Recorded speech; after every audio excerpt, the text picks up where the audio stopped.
Assalamualaikum warahmatullahi wabarakatuh. Baiklah teman-teman, perkenalkan nama saya Rahma Julia Sirani, NIM A1C3170552. Di sini saya akan menjelaskan tentang sterilisasi. Yang pertama yaitu pengertian dari sterilisasi. Sterilisasi merupakan suatu proses untuk mematikan semua organisme yang terdapat pada atau di dalam suatu benda. Dan masih banyak lagi pengertiannya yang menurut Ley dan Hasto mengemukakan bahwa sterilisasi merupakan proses untuk mematikan semua mikroorganisme yang hidup. Adanya pertumbuhan mikroorganisme menunjukkan bahwa pertumbuhan bakteri masih berlangsung dan tidak sempurnanya proses sterilisasi. Efektivitas metode sterilisasi. Agar efektif, sterilisasi butuh waktu, kontak, suhu dengan sterilisasi uap bertekanan tinggi. Efektivitas setiap metode sterilisasi juga bergantung pada 4 faktor, yaitu sebagai berikut. Yang pertama, jenis mikroorganisme yang ada. Yang kedua, jumlah mikroorganisme yang ada lebih mudah membunuh satu organisme daripada banyak. Yang ketiga, jumlah dan jenis bakteri organik yang melindungi mikroorganisme tersebut. Yang keempat, jumlah cetakan 2 celah pada peralatan sebagai tempat menempel mikroorganisme. Macam-macam sterilisasi.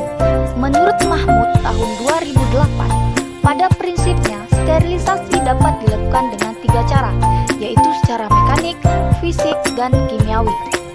Sterilisasi secara mekanik atau filtrasi menggunakan suatu saringan yang berpori sangat kecil, sehingga mikroba tertahan pada saringan tersebut. Proses ini ditujukan untuk sterilisasi bahan yang peka panas, misalnya larutan enzim dan antibiotik. Sterilisasi secara fisik dapat dilakukan dengan pemanasan dan penyinaran.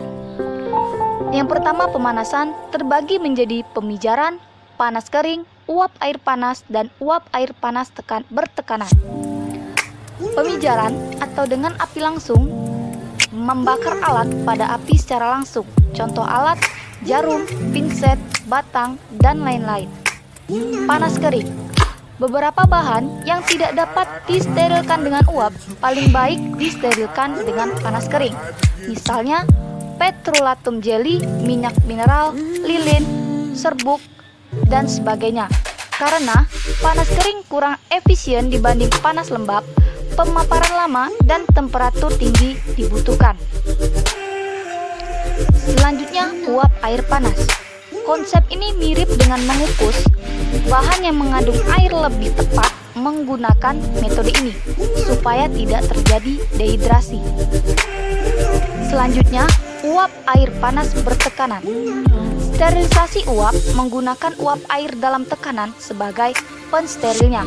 Ini merupakan metode sterilisasi yang biasa digunakan dalam industri farmasi karena dapat diprediksi dan menghasilkan efek destruksi bakteri dan parameter-parameter sterilisasi seperti waktu dan suhu dapat dengan mudah dikontrol dan monitoring dilakukan sekali dalam satu siklus yang divalidasi. Yang kedua, penyinaran dengan UV. Sinar ultraviolet juga dapat digunakan untuk proses sterilisasi. Misalnya untuk membunuh mikroba yang menempel pada permukaan interior seperti kabinet dengan disinari lampu UV. Selanjutnya, sterilisasi secara kimiawi. Biasanya menggunakan senyawa desinfektan antara lain alkohol. Sterilisasi dengan panas adalah unit operasi di mana bahan dipanaskan dengan suhu yang cukup tinggi dan waktu yang cukup lama untuk merusak mikroba dan aktivitas enzim. Sebagai hasilnya, bahan yang disterilkan akan memiliki daya simpan lebih dari 6 bulan pada suhu ruang. Contoh proses sterilisasi adalah produk olahan dalam kaleng seperti kornet, sarden, dan sebagainya. Cara sterilisasi yang dapat dilakukan untuk mendapatkan produk steril yaitu yang pertama, terminal sterilization atau sterilisasi akhir. Metode sterilisasi akhir dibagi menjadi dua, yaitu overkill method dan bioburden sterilization. Overkill method adalah metode sterilisasi menggunakan pemanasan dengan uap panas pada suhu 121 derajat Celcius selama 15 menit yang memberikan minimal reduksi tingkat log 12 dari mikroorganisme yang memiliki nilai G kita bisa menggunakan metode overkill untuk bahan yang sangat panas seperti zat anorganik. Selanjutnya, bioburden sterilization atau metode sterilisasi yang memerlukan lingkaran bertahan dan terkontrol terhadap beban mikroba sekecil mungkin di beberapa lokasi jalur produksi sebelum menjalani proses sterilisasi lanjutan dengan tingkat sterilisasi yang dipersyaratkan. Yang kedua, aseptic processing.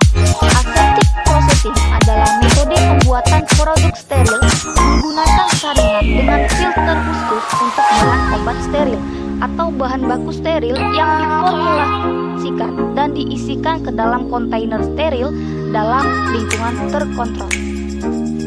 Sterilisasi benda-benda yang tidak tahan suhu tinggi terbagi menjadi dua.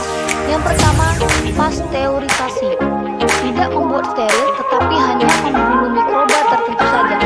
Pasteurisasi dilakukan terhadap air susu juga pada pembuatan anggur. Yang kedua, enzaimalisasi. Enzaimalisasi dipakai untuk mensterilkan bahan atau alat yang tidak tahan suhu tinggi. Bahan atau alat tersebut dipanaskan pada suhu derajat Celcius 1 derajat Celcius selama 30 menit. Hal ini diulang selama 3 hari berturut-turut, sementara tidak dipanaskan disimpan dalam suhu panas. Adapun saran-saran kerja aseptis yaitu sebagai berikut. Selanjutnya, kelebihan dan kekurangan sterilisasi. Yang pertama yaitu kelebihan dan kekurangan sterilisasi pada pembekuan. Kita lihat pada slide sudah jelaskan. Sterilisasi bahan makanan dengan cara menyimpan dalam suhu beku sehingga dapat bertahan lebih lama. Kekurangan sterilisasi pembekuan yaitu proses pembekuan dapat menimbulkan partikel-partikel es sehingga dinding sel mikroba menjadi rusak. Nah, proses pembekuan tidak efektif untuk membasmi spora. Yang kedua, kelebihan dan kekurangan sterilisasi dengan pengeringan atau desikasi.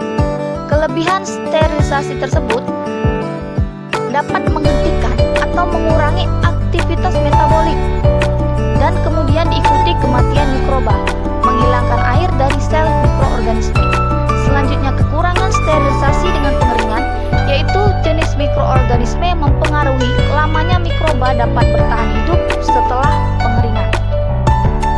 Yang ketiga, kelebihan dan kekurangan sterilisasi dengan radiasi.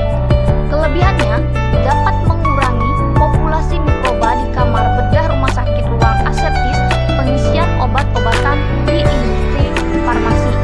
Kekurangannya dapat bersifat letal terhadap mikroorganisme dan daya penetrasi rendah atau jika menggunakan radiasi sinar ultraviolet.